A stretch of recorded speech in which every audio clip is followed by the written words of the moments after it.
Isang malaking kontrobersyal talaga ang hindi matapos-tapos na issue na pangangamkam ng China sa teritoryo ng Pilipinas. Sapagkat kahit anong klaseng pagpapaintindi sa China na hindi ito sakop ng bansa nila ay tila nagbibingi-bingihan na sila. Kung kaya't naging katanungan na ng marami na bakit tila walang ginagawa ang ating bansa. Bakit sa dami ng barko ng United States na lumilipon sa ating bansa ay tila wala itong talim para palayasin ang mga nagkukumpulan ng mga barko ng China? Well, nito nga lang ay ibinalita na rumonda na at ipinosisyon ang warship ng Pilipinas sa bahurang inaagaw ng China. So, anong warship nga ba ito? At may naganap na nga ba sa aksyong ito na ginawa ng Pilipinas? At bago natin ipagpatuloy ang video na ito, ay huwag kalimutang mag-subscribe at i-hit ang notification bell para maging updated ka sa mga susunod na videos.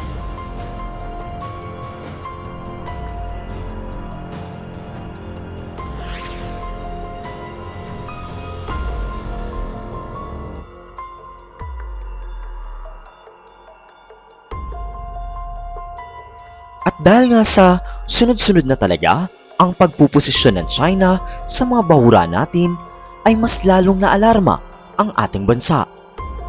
Simula pa noong nakarang taon ay nagsasagawa na ng pagpapatrolya ang ating hukbong sandatahang pandagat upang bugawin ang China.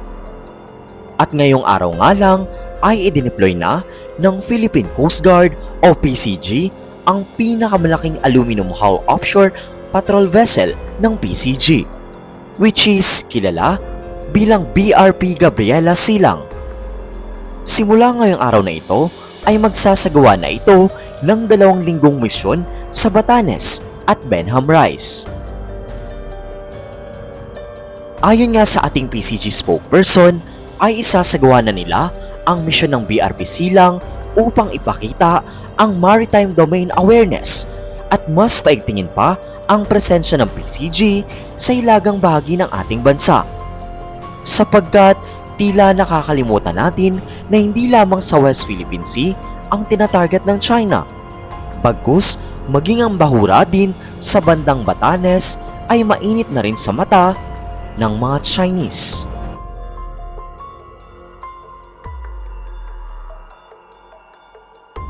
At kasabay ng warship ng Pilipinas ay umaaligid na din dito ang pwersa ng aviation upang mas papalakas ang presensya ng ating bansa. Kasama din sa misyon nila ang bantayan ng maigi ang mga umaaligid-aligid ng mga barko ng China na halata namang mauri ng Chinese research vessel. At malamang ay inaaral na nila ang mga bahaging ito ng ating bansa at posibleng gamitan din nila ng gray zone strategy sa mga susunod na araw ang parteng ito. Pero sa pagdating ng pwersa ng Pilipinas ay namataan nila na lumayas na ang 2 barkong ito ng China. At sa misyong ito ay aaralin din ng PCG ang kilos ng China sa pagpuposisyon nila ng mga barko sa hilagang bahagi ng Pilipinas.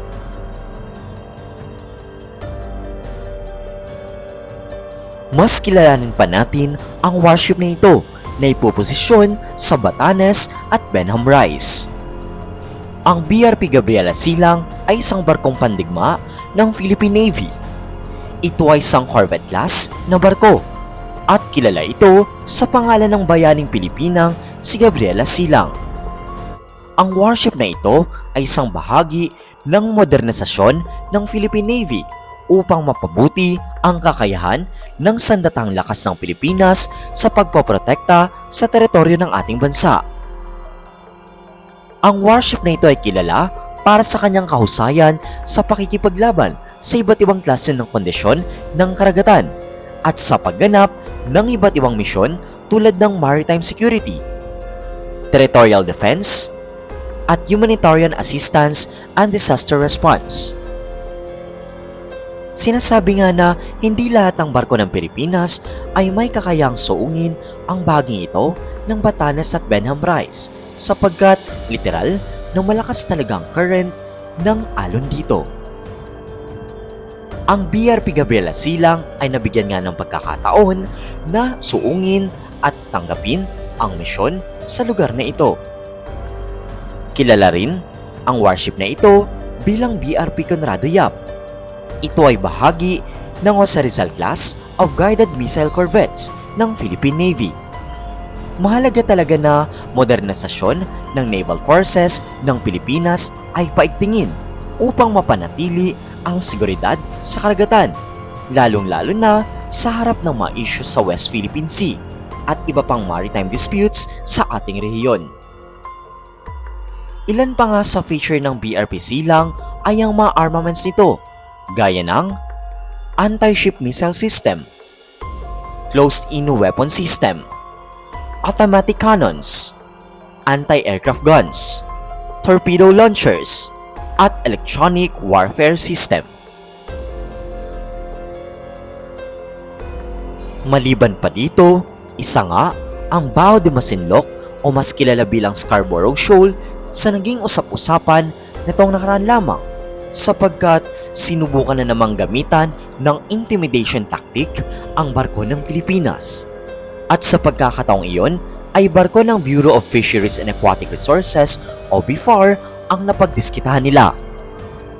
Ayon kasi sa report ay nasa operasyon ang barko ng BFAR na maghatid lamang ng supply ng langis at pagkain patungo sa ating mga magigiting na mangingisda sa Bao de Masinloc.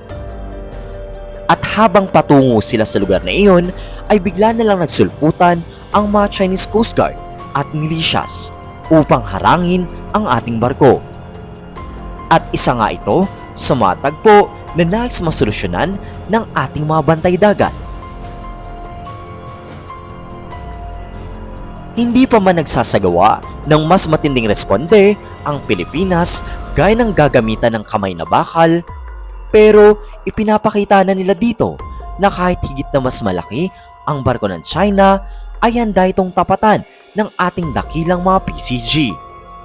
Sa ngayon ay patuloy na nakikipagpatulungan ang Philippine Coast Guard sa iba't ibang sangay ng sandatang lakas ng Pilipinas. At maring sa susunod na kabanata ay tuluyan na talagang mapalis ang mga dayuhang mapangkamkam. At ilan lamang yan sa may impormasyon ukol sa paglalatag at pagpoposisyon ng warship ng Pilipinas sa hilagang bahagi ng ating bansa.